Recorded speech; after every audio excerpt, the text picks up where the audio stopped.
in the mirror. That's your competition. But I'll be damned if I don't work the hardest.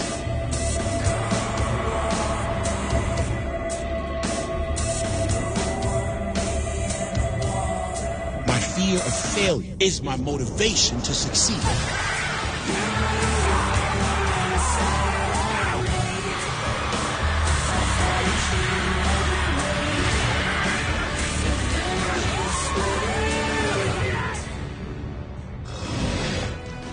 Applause for the schedule makers. Yes. And the NFL gods. Yes. The way this absolutely. all turned out. Great matchups, Week 14, and they will be picking them all. Darren Woodson and Teddy Bruschi. I'm Susie Colbert. So, Teddy, I think with some extra enthusiasm, what is today? It is the day before, and we got some huge games. Yeah, we do. Okay. Then let's go. Let's dig right in. How big is Sunday? The Eagles and the Cowboys face off with Dallas holding a one-game advantage over Philly in the NFC East. Dallas won the first meeting back in Week 10. The AFC-leading Chiefs host the Ravens, who are riding a three-game winning streak. This game features the Chiefs' top-scoring offense against the NFL's top-scoring defense. And in Chicago, the NFC-leading Rams take on the Bears. Eyes will be on the defense in this one, as the game features arguably the two best defensive players in the NFL, Aaron Donald and Khalil Mack.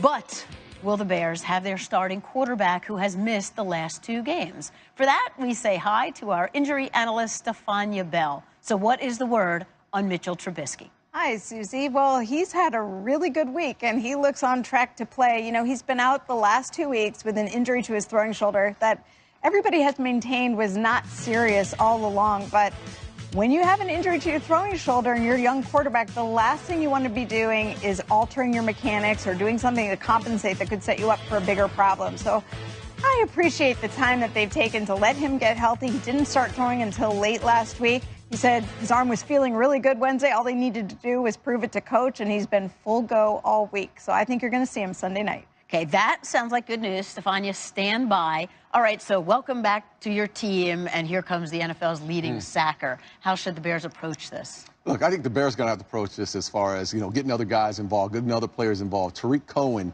the young running back, is going to have to play a major role in getting ready for this game, and not only not running the ball in between the tackles, but also in the passing game, finding the mismatches on the outside, whether it be lined up outside with a mismatch on a linebacker or a safety, your quick screen game, whatever you can do to get the ball in the hand of your best playmaker, and Tariq Cohen. That's what this team is going to have to do to offset what's coming on as far as that pressure that the Rams are going to provide. Yeah, and after you focus on Tariq Cohen, if you're Mitch Trubisky and you haven't played in a couple weeks, first thing you got to tell a young quarterback is take care of the ball. Yeah. Ball security, Susie, and that athletic ability that he has is going to be needed because he's going to have to scramble around. Aaron Donald's coming right up that pocket. He's going to be chasing you down all game long, and that ability, that mobility that he has, I think it can be the game changer in terms of avoiding those sacks, those strip sacks, those fumbles, those turnovers, and him turning them into positive gains. Definitely something Chase Daniel couldn't do, but Trubisky can if he's healthy and that shoulder's right, Susie, and then he can have a big day rushing it also. You know, Chase Daniel did a good job, but they really missed Trubisky on third down. They practically doubled their third down conversion with Trubisky in the game. Okay, we'll have more on this game coming later, including tape-off. On to Ravens at Chiefs. Lamar Jackson has won his first 3 NFL starts, igniting the NFL's most dominant rushing attack. Can the run continue with a healthy Joe Flacco waiting in the wings? The hip injury healing. He's been practicing. Could be cleared for Sunday. So, Stefania, what do you say? What's the word on Flacco? This is interesting, Susie, because injured in Week 9, then they had a bye week. He's missed all the games since, and he just recently returned to practice, and he's been limited in his mobility. And from what I hear, still looks a bit limited moving around. But today was a full participant in practice for the first time since leaving with that hip injury. And John Harbaugh has said there's a scenario where he could be available as a backup. Now, he also went on to tell reporters that he has not been medically cleared for the game yet. But after going full participation today, it sounds like that's a possibility. He could be in the wings, if you will, for the Ravens. Stefania, we'll be back to you in just a bit. So, Ted, didn't you just mention turnovers and quarterbacks? I mean, if there's one thing we know, Lamar Jackson has played well, but too many turnovers. What do you think about the whole quarterback situation with the Ravens? Well, if Flacco is ready to go, I'd start him. But I'd start him, and this is the way I do it, Susie. I think Lamar should still play more, but Flacco to give the Chiefs that element of, okay, we still have a drop-back passer. And so then you also have Lamar Jackson that can come in and do the things that he does. I love that little 1-2 creativity that you can have and keeping that Chief defense off balance. So Flacco can make those throws that Lamar's been throwing away and having those inaccurate throws, but Lamar is still the show, and I love the way he runs the football because that's a formula they can have a success with against this Chief defense. I'd like to stay the course and what they've been doing. They're 3-0. I mean, they're 3-0 under Lamar Jackson, and I understand there's going to be some hurt feelings if Flacco was fully healthy. I'm trying to avoid that too now. Yeah, there's going to be a problem there, but I would start Lamar Jackson based off of the success that they've had, the confidence that they built around him. And it's not just about Flacco and Lamar Jackson. It's about the other 50 guys that are in that locker room who want to get this win this week in Kansas City. So whatever gives them the best chance. But you're right, Teddy. At some point, if this becomes a firefight and they're going back and forth trying to score on each other or the Chiefs have a big lead,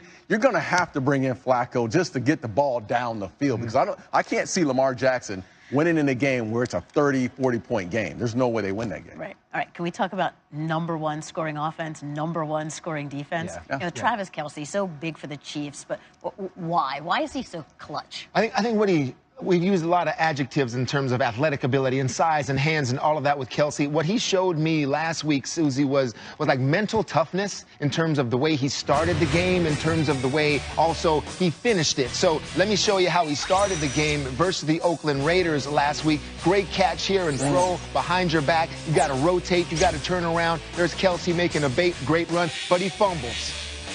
Early on, first play of the game, he fumbles, he loses possession, and the Oakland Raiders are off and running right there. So come back and flash forward to the next possession, and here's Kelce.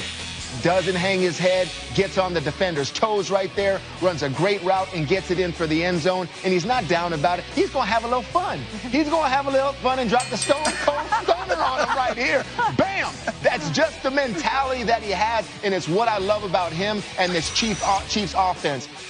The relationship also. Let's talk about that in terms of so far from converting this 3rd and 15. He knows he's not the receiver, but he gets past the sticks, waits for Mahomes to get free, and makes a great catch. Trusts Mahomes. Mahomes trusts him. At one point, his back was to Mahomes right there, and he had to turn back around and make that catch. So Kelce knows it. Mahomes knows it. Two of the best in the game.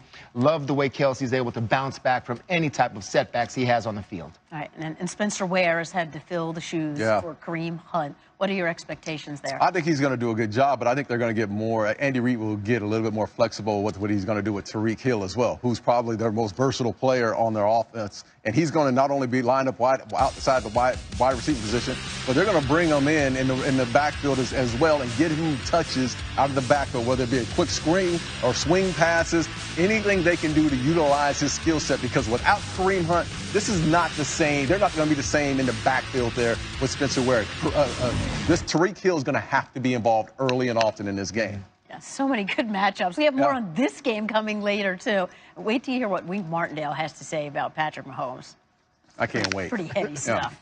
Okay, ahead on NFL Live, it's the battle of the week, because there's even more. Teddy and Darren take the ring to square off for this week's Rams-Bears takeoff. Can the play on the football field finally outshine the city's basketball history? And if you missed last night's game, you missed quite the performance. Derrick Henry has perfected the art of the stiff arm, and we're going to show you how. Naming point is probably like your head, because I want to be disrespectful. Henry bounces it outside. 15, stiff arm. I'm trying to throw you. I'm trying to make you fall. 40, stiff arm. I want to, like, try to knock you to the ground. 99 yards! My stiff arms work, so, you know, let's talk about that.